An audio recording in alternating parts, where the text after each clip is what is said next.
Un saludo, queridos estudiantes del curso de Ética Profesional Docente. Les habla el profesor tutor Fernando Umaña.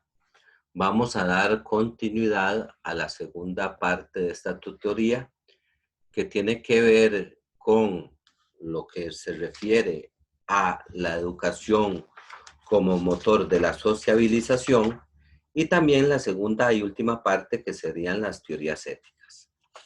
Vamos entonces a posesionarnos en la Edad Media, en el Medioevo, y la importancia que tiene la Edad Media en la pedagogía y en la ética.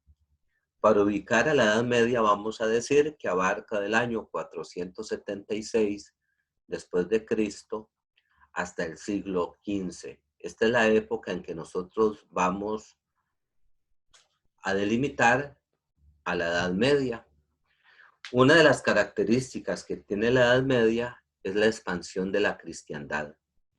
Ya los cristianos no solamente se preocupan por estar en Roma, sino que necesitan llevar el mensaje cristiano y la evangelización a otros pueblos.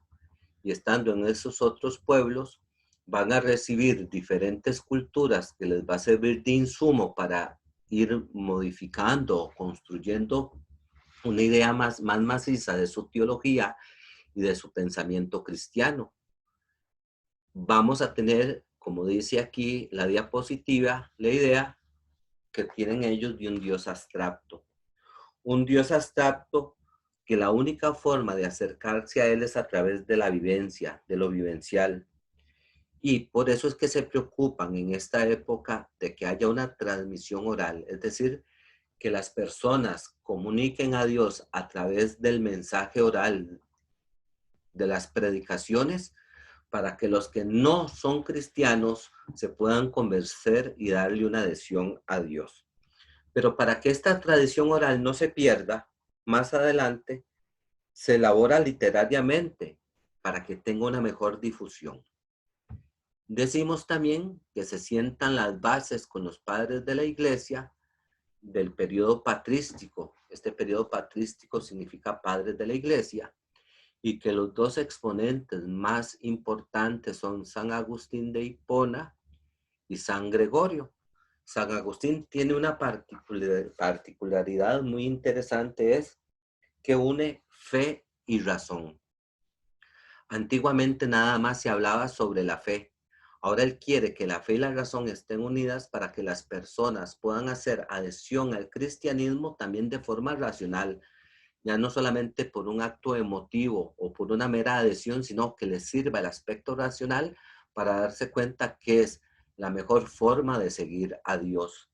Y utiliza argumentos de la filosofía que les van a ayudar, como se verá acá más adelante, a la construcción del aspecto o del fenómeno teológico, con elementos como son la inmanencia, la trascendencia, la materia, el accidente, lo real, etcétera. Son argumentos o palabras o conceptos muy filosóficos que le ayudan a la teología a que se vaya formando. Existe el surgimiento en esta época de las órdenes monásticas con las bibliotecas y las universidades. ¿Quiénes son las órdenes monásticas? Son hombres consagrados plenamente al servicio de Dios que viven en monasterios y que a través de esta construcción teológica con fundamentos filosóficos van elaborando libros que sirven para ir exponiendo y defendiendo su fe, pero a su vez para ir estudiando. Y el carácter de las universidades, ellos son los que tienen, digamos, la responsabilidad de mantener la universidad, de ser los docentes de esa universidad y de educar, pero no educan a cualquiera. Educan solamente a los que son de su propia élite religiosa. Entonces, no existe lo que nosotros conocemos, que nosotros siempre hemos pensado que la educación vino primero por educación preescolar, primaria, secundaria y universitaria. Lo primero que se crea ya como educación formal fue la educación universitaria en manos de los religiosos, de las órdenes monásticas que tenían a su cargo las bibliotecas y toda la construcción literaria en torno también a algunas ciencias nuevas que se iban generando.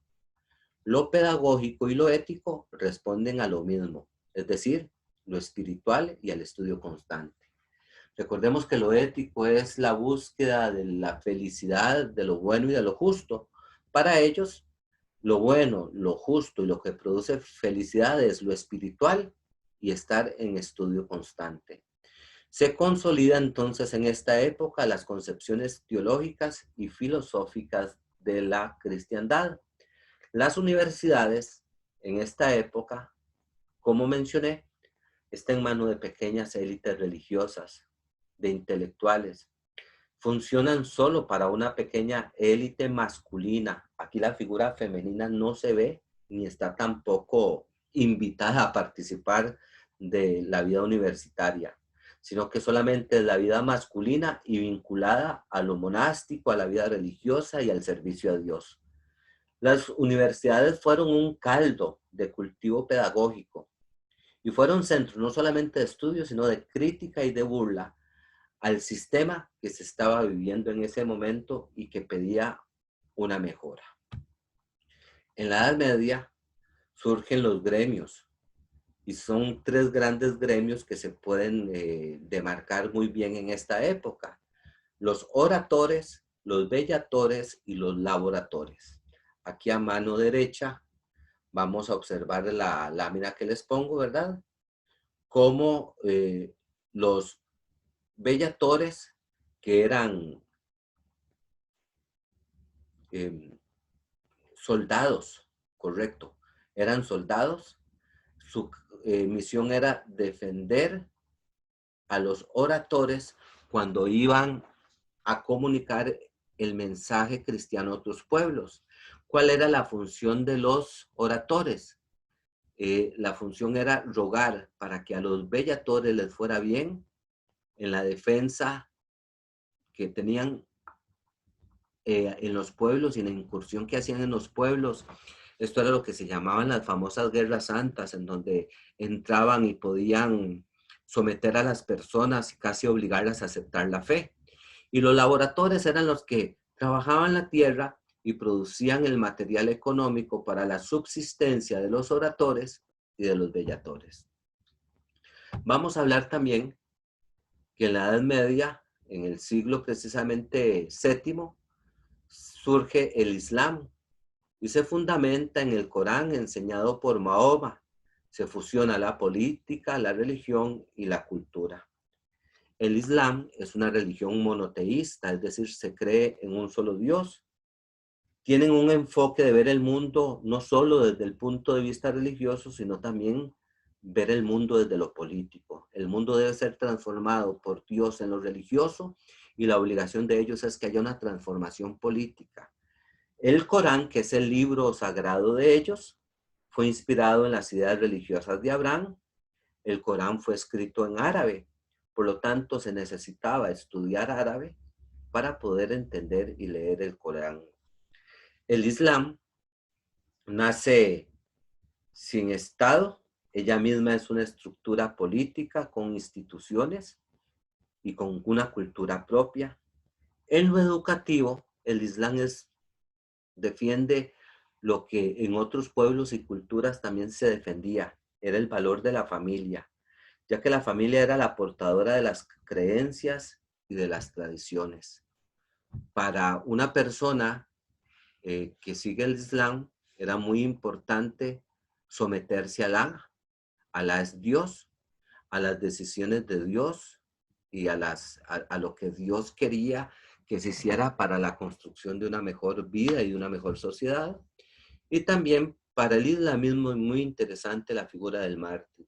Morir radicalmente en nombre de Dios, eso es no solamente consecuencia de su lealtad a Dios, sino le permite al mártir entrar a la vida eterna. ¿Qué otras características vamos a encontrar?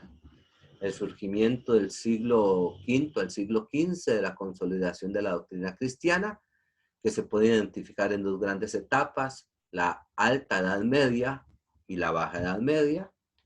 También tendríamos que mencionar la patrística.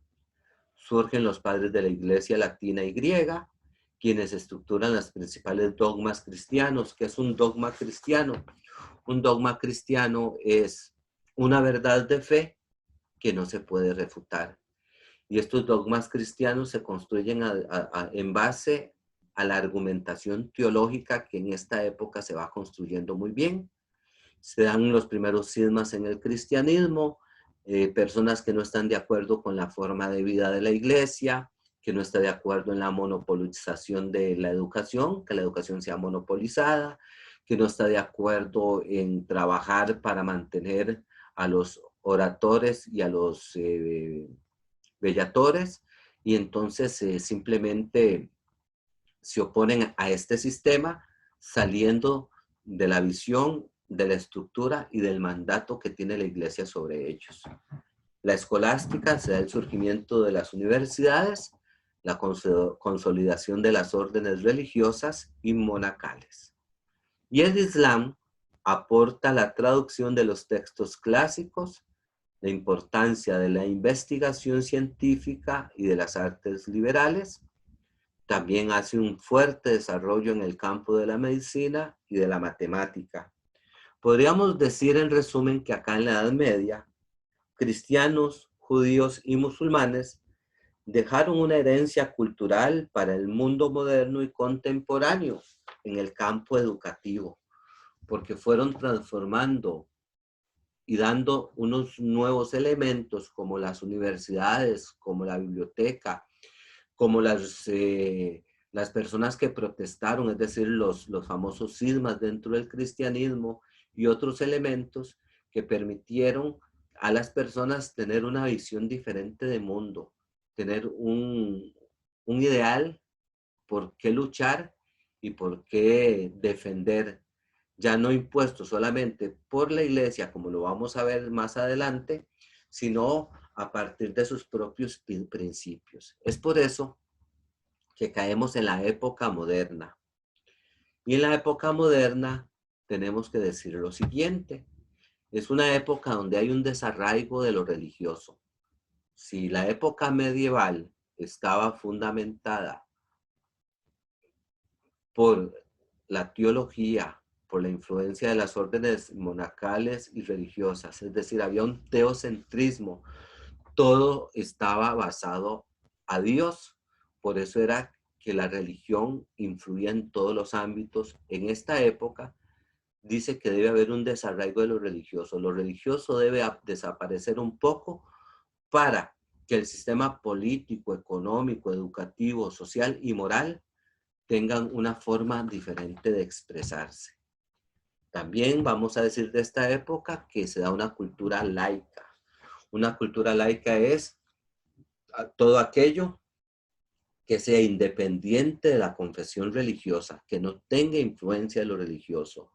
Se pasa en esta época de lo feudal a la burguesía, reconociendo que la burguesía es la clase social formada por las personas que logran tener propiedad y capital, y estas personas son las que van también a influir en el sistema político y educativo para la transformación. Se va a hablar de las tendencias pedagógicas sobre una educación individualizada. Ya no es una educación para las masas, no es una educación solo para religiosos o para ciertos grupos sociales, no, una educación individualizada y sin coacciones, valorando los intereses del educando. Esto es muy importante cuando hablamos de valorar los intereses del educando, porque se fija precisamente en lo que necesita la persona estudiante para realizarse, para tomar decisiones y para ser un agente transformador de la sociedad.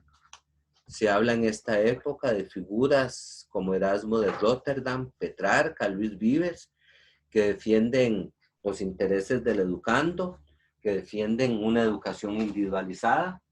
Podemos también mencionar en esta época el desarrollo del género utópico, que la idea principal es un mundo basado en la justicia.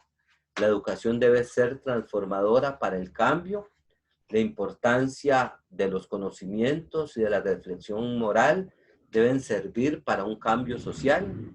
Se hace mucho énfasis en este género utópico sobre los valores, valores como la solidaridad, la justicia y el respeto, que hasta nuestra época son valores que defendemos. Tenemos a pensadores como Comenio, que nos habla sobre la universalización de la educación sin importar la edad. Para Comenio, la educación debe ser, en la educación deben ser incluidas todas las personas. También tenemos otro pensador como Descartes. Descartes dice que pensar es una acción propia del hombre. Por lo tanto, al ser humano no se le puede sesgar su capacidad de pensar y debe pensar y mejorar su pensamiento a través de la educación. Para John Locke, dice otro pensador de esta época de la modernidad, que la libertad es el ideal de toda educación. Por lo tanto, el fundamento de la educación es permitir que el ser humano sea libre.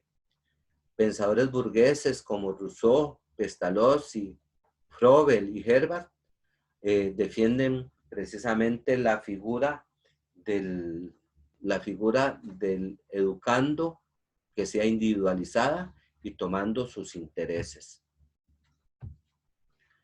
La educación en esta época, la educación moral, no debe ser posesionada por la enseñanza religiosa. Por eso se hablaba de que debe ser una educación moral más secular, más pluralista y más democrática. Es una educación que debe ser moral, laica y secular, en donde las personas sin influencia del ámbito religioso tengan capacidades para tomar decisiones y escoger lo que es bueno y lo que es justo y lo que les produce felicidad.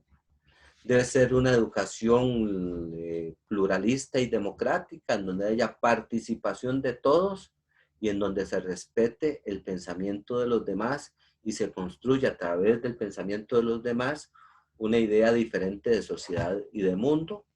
Y también el alumno debe ser el centro de la educación. Esto lo expone John Dewey cuando dice que si el alumno es el centro de la educación, entonces deben haber responsabilidades o tareas por parte del educador que deben ser consideradas y tomadas muy en cuenta para que esto se logre. ¿Qué son las tareas que debe tener el educador en esta época? Situarse en el lugar del otro, actuar con sencillez y claridad, generar credibilidad para respaldar lo que dice, hacerse merecedor del respeto. El respeto no es algo que se pide, el respeto se gana y se gana cuando yo soy también una persona respetuosa. Inducir a un ambiente democrático, pero manteniendo claro el principio de autoridad. Saber y escuchar y valorar las aportaciones de los educandos. Ya yo no soy el dueño de la verdad, yo no soy el que tengo la última palabra, yo no soy el que impongo, sino escucho el criterio de los educandos y los tomo en cuenta. Y debo crear, según este pensamiento, un clima propicio para la buena comunicación. Una comunicación que debe ser asertiva, una comunicación que debe ser respetuosa, asumiendo que el educando es parte activa del proceso educativo. Ya no es el maestro la única figura de la educación. No existe educación si no existe maestro y alumno, alumno y maestro. Y debe haber una capacidad por parte del educador de adaptarse laboralmente. Pero ¿qué se le pide según esta visión también al estudiante? Que debe respetar la figura administrativa y docente, debe tener respeto para los demás estudiantes, valorándolos como personas únicas y diferentes, que tienen modos diferentes de ser y de pensar. Debe ser una persona que tiene la capacidad, el deseo de aprender, de mejorar intelectualmente para ser libre y tomar decisiones. Debe ser una persona que debe participar activamente en el proceso educativo.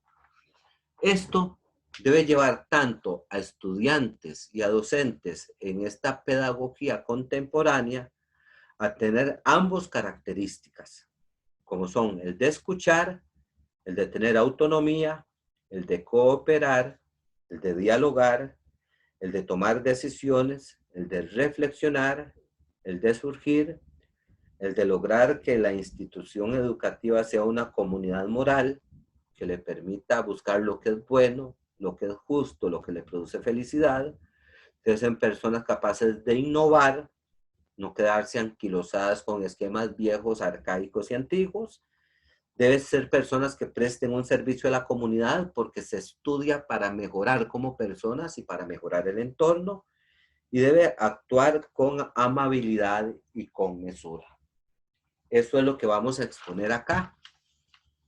Piaget, Kohlberg, Freud y Fromm dicen que no están de acuerdo en el anacronismo, es decir, en reducir la educación moral a la educación religiosa.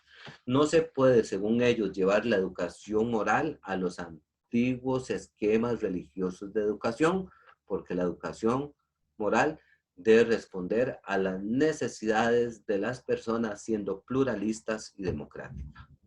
Vámonos con el capítulo 3, queridos estudiantes, sobre las teorías éticas y su importancia. ¿Qué vamos a decir de las teorías éticas? Vamos a decir lo siguiente, que una teoría ética busca otros enfoques éticos que no sean precisamente lo religioso o los códigos éticos. Eso es lo que buscan las teorías éticas. Y las teorías éticas se mueven en dos grandes líneas, lo individual o lo general, la persona o el grupo, el yo o los demás. Sirve, por lo tanto, las teorías éticas para resolver cuestiones de fondo, para ubicar mejor los temas y para comprender mejor estos. Por eso es que estudiamos las teorías éticas. Y una teoría es algo especulativo con independencia de toda explicación. Las teorías o sistemas éticos buscan fundamentar el sentido último de los juicios morales. Y vamos a hablar del relativismo. El relativismo es una teoría ética.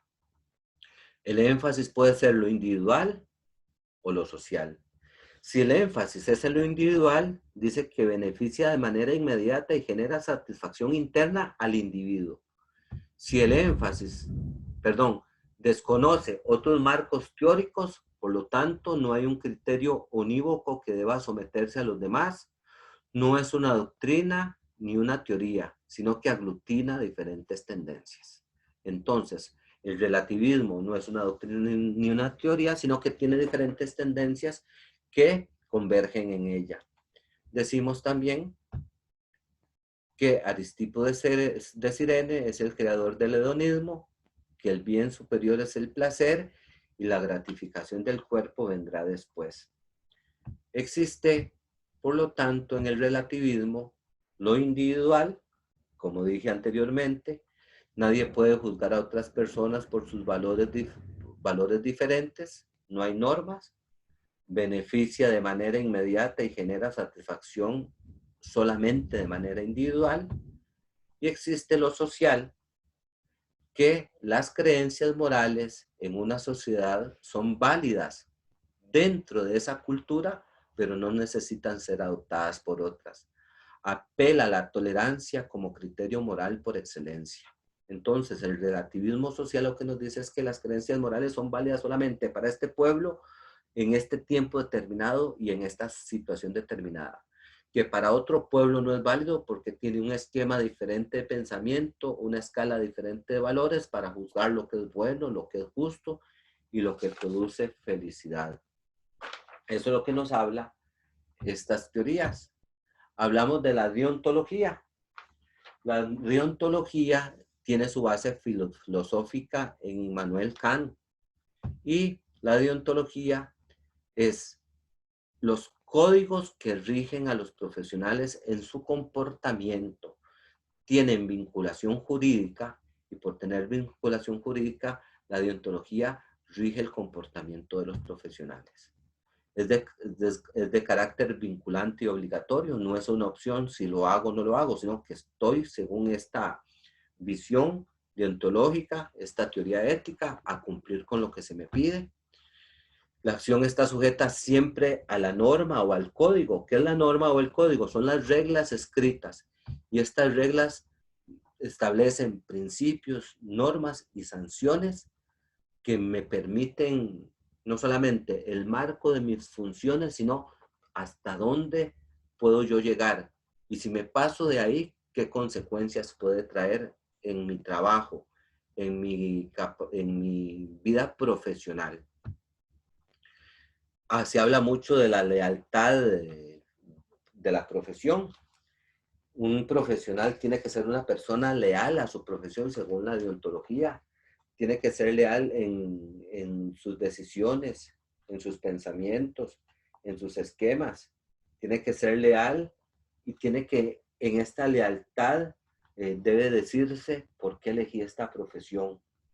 Esta profesión requiere en mí un estudio y por lo tanto debo prepararme totalmente como profesional para responder académicamente e intelectualmente a las necesidades de quienes me busquen. Debe también en esta lealtad de llevarme a este proceso de elección como carrera universitaria, en donde debo tener una voluntad libre de lo que estoy decidiendo y debe permitirme tomar en cuenta que la profesión tiene un sentido histórico y social. ¿Por qué? Porque soy un transformador como profesional de las personas con las que yo me relaciono y con las personas que tengo interacción. El deber de participar en el bien común y el de transformar la sociedad es una de las visiones de ese aspecto deontológico. También vamos a hablar de otra teoría, que sería la teleología. La teleología es el estudio de las causas finales. La base filosófica la da Jeremy Beltran y Josh Stuart Mill. La teología hace un énfasis, el énfasis son los fines y las consecuencias de las acciones antes que los deberes y las exigencias éticas. Su fundador antes de ellos dos se menciona que es Epicuro, ¿verdad? Que habla del autodominio, de la sencillez, de la no intervención en asuntos políticos para alcanzar la felicidad. En la teología está el consecuencialismo, que nos habla de las correcciones o no de nuestras acciones y están determinadas por el valor o desvalor que ocurre en torno a ellas.